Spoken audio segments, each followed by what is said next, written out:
Welcome to Thought Bites. This is a series of short PowerPoint presentations designed to stimulate thoughts and discussions about having a meaningful old age. In this presentation, we look at spirituality as an antidote for depression.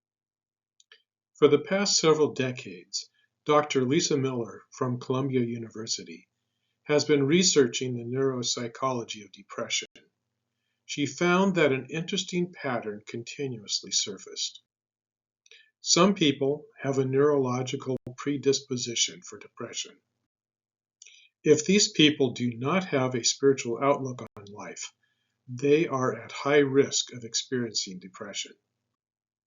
Those with a spiritual outlook on life significantly reduce their risk of depression, or at least reduce the depth of depression when they do experience it. Of course, the pattern is more complex than this. After all, it is neurological research spanning many years, and I recommend her book, The Awakened Brain. But for the average person, it comes down to this. Spirituality creates patterns in the brain that counteract the depression patterns. This is true regardless of one's religion or non-religion. It is important to distinguish between spirituality and religion. Religion is external. Spirituality is internal. Religion is a social organization that provides support and structure to a group of people with like-minded spirituality. And spirituality? As a scientist, she has had to come up with a definition of spirituality that could be measured, and it's this. Altruism, love of neighbor as self, a sense of oneness, practice of sacred transcendence, and adherence to a moral code. Down through the years, I have had clients dealing with depression who have gotten into the rut of trying to find things to make them happy.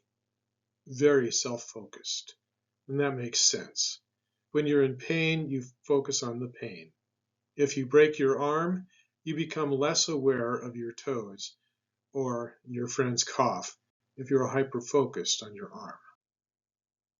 But according to Dr. Miller, the antidote to depression is committing acts of kindness or even acts that require unrequited sacrifice, noticing others, affirming others, and actively seeking ways to do things for others that you would like to have done to yourself.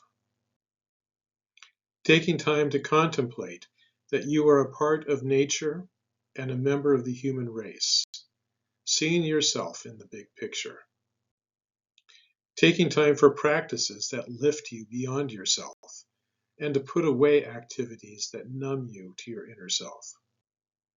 And work at being a decent person. What do you think?